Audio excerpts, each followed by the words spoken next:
The king is dead, but long live the crown. Joey! Joey! Joey! Joey! Winnie Odinga ni jina ambalo limekuwa likiimbwa sana katika nchi ya Kenya mara baada ya Raila Amolo Odinga kuitika wito wa Mola wake kuiaga dunia. Winnie Odinga ni nani?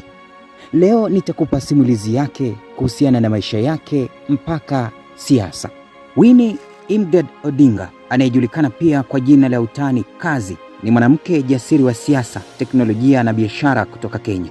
Alizaliwa tarehe 6 Machi 1990 jijini Nairobi na ni mtoto wa mwisho wa familia ya kisiasa inayotambulika, mwana wa marehemu kiongozi wa upinzani Raila Amolo Odinga na mwalimu wa jamii Ida Odinga.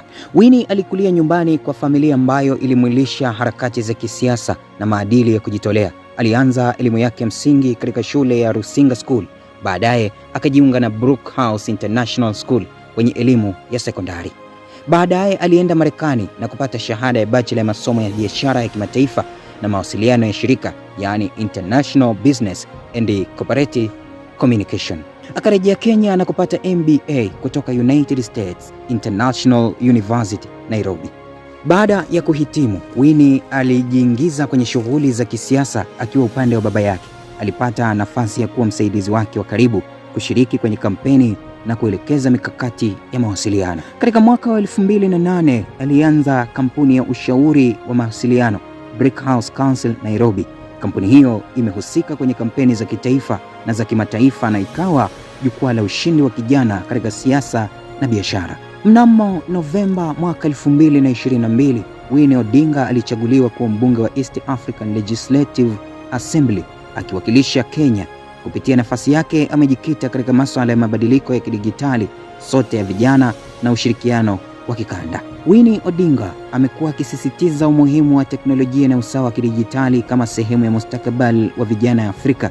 Amejikita katika kukemea ukosefu wa fursa, kufungua fursa za kazi kwa vijana na kuhakikisha sauti yao inasikika katika maamuzi ya kikanda. Aidha, yeye ni mfano wa kujiwekea malengo kwa kujitolea na alieleza kuwa jina lake lilichaguliwa kwa heshima ya uongozi na upendo wa ukombozi, akipewa jina Winnie kwa heshima ya mwanaharakati wa Afrika Kusini Winnie Mandela. Kwa sasa Winnie Imgad Odinga anasimama sio tu kama binti wa rais wa kiongozi maarufu, bali kama kiongozi mpya wa kizazi kinachoonekana mwenye uwezo wa kubadilisha historia.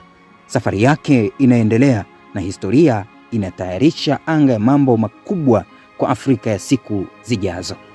Na huyo ndiye Winnie Imgad Odinga. Usisahau tu, mimi ni Athman Mshana.